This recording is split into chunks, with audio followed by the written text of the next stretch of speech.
우리는 인생을 살아가면서 끊임없는 가뭄의 시기를 걷는 것 같은 그런 마음을 가질 때가 있습니다.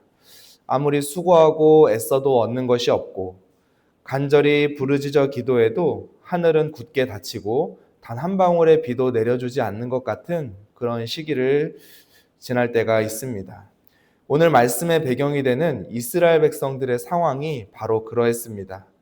무서운 메뚜기 떼가 휩쓸고 지나간 자리는 황폐해졌고, 심한 가뭄으로 인하여서 들짐승들조차 헐떡이는 절망의 한가운데에 있었습니다. 그런데 놀랍게도 하나님께서는 가장 절망스러웠던 그 순간, 그 자리에서 요엘 선지자를 통해 희망의 메시지를 전하십니다. 우리 21절 말씀 같이 한번 읽어보도록 하겠습니다. 시작. 땅이여 두려워하지 말고 기뻐하며 즐거워할지어다. 여호와께서 큰 일을 행하셨음이로다. 아멘. 아직 눈앞에 비가 내린 것이 아닙니다. 메뚜기가 먹어치웠던 농작물들이 다시 살아나지 않았습니다. 그러나 하나님께서는 이스라엘 백성들을 향하여 두려워하지 말고 기뻐하라 하고 말씀하십니다. 왜냐하면 우리의 모든 형편을 아시는 하나님께서 우리를 위하여 큰 일을 예비하고 계시기 때문입니다. 그 큰 일이란 무엇일까요? 오늘 성경에 따르면 하나님의 완벽한 때에 이루어지는 하나님의 은혜의 단비를 바로 하나님의 큰 일이다라고 묘사하고 있습니다. 이스라엘의 농사는 전적으로 하늘에서 내리는 하나님께서 내려주시는 비에 달려 있었습니다. 그리고 그 비에는 하나님의 놀라운 사랑이 담겨져 있었습니다. 23절을 다시 한번 읽어보도록 하겠습니다. 시작. 시온의 자녀들아, 너희는 너희 하나님 여호와로 말미암아 기뻐하며 즐거워할지어다. 그가 너희를 위하여 비를 내리시되 이른 비를 너희에게 적당히 주시리니 이른 비와 늦은 비가 예전과 같을 것이라. 아멘. 하나님께서 행하시는 큰 일이 뭐라고요? 하나님께서 때에 따라 부어주시는 은혜의 단비를 이야기한다라고 제가 말씀을 드렸습니다. 하나님께서는 이른 비와 늦은 비를 약속하고 계십니다. 이른 비는요, 씨를 뿌릴 때 하나님께서 내려주시는 비를 이야기합니다. 여름 내내 딱딱하게 굳어져 버린 그 땅을 부드럽게 만들어주는 비가 바로 이른 비입니다.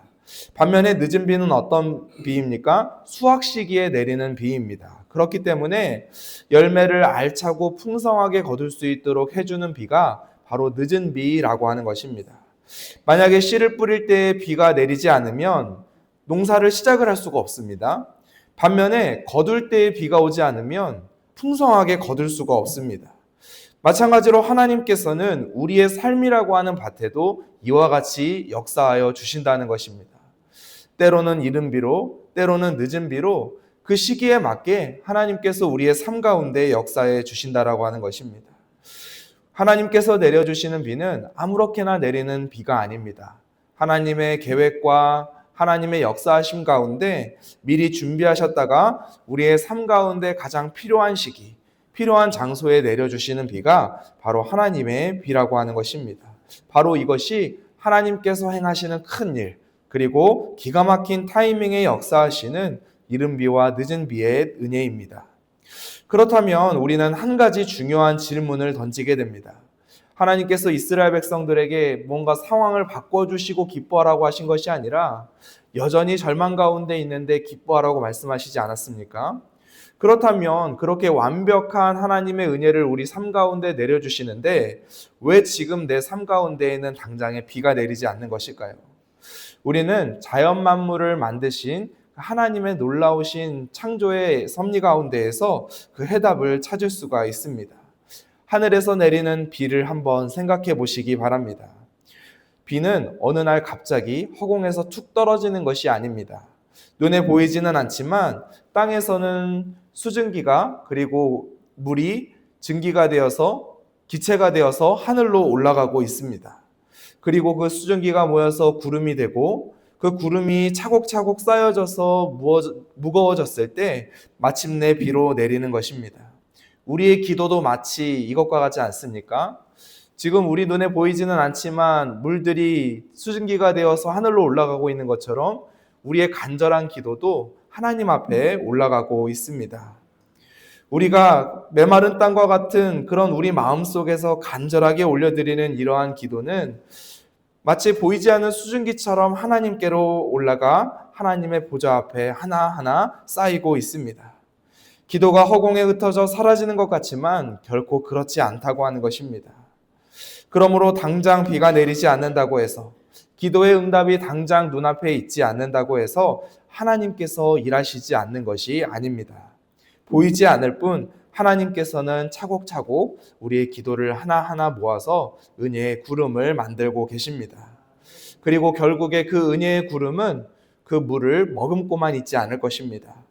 우리의 기도에 대한 응답으로 우리의 삶에 가장 필요한 순간에 장대비 같은 은혜를 쏟아부어 주실 것입니다. 그렇게 은혜의 단비가 내리게 되면 어떤 일이 일어납니까? 24절, 25절을 같이 한번 읽어보겠습니다. 시작.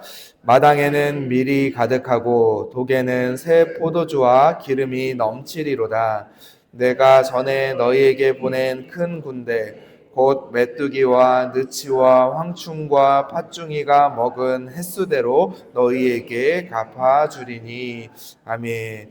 은혜의 비가 내리면 마당에는 밀이 가득하고 항아리에는 포도주와 기름이 넘친다고 말씀하십니다.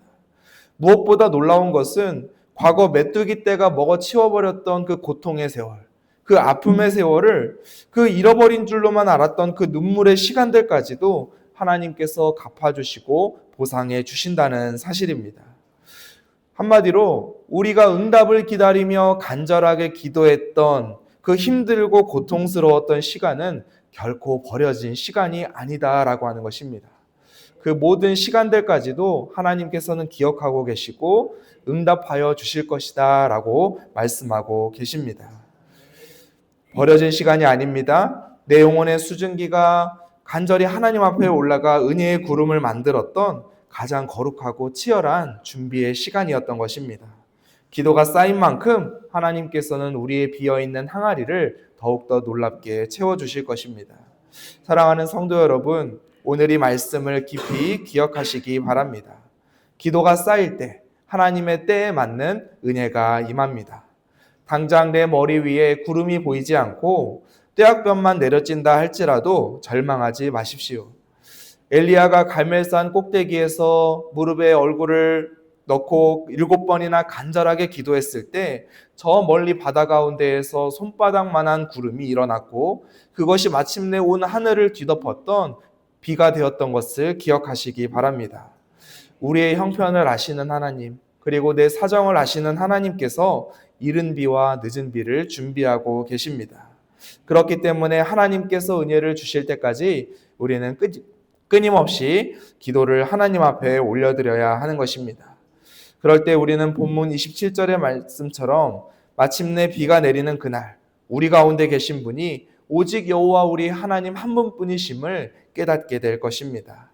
은혜의 구름을 만드시는 하나님을 날마다 신뢰하며 오늘 이 순간에도 기도의 자리를 지킬 수 있는 저와 여러분들 될 수 있기를 주님의 이름으로 축복합니다. 기도하겠습니다.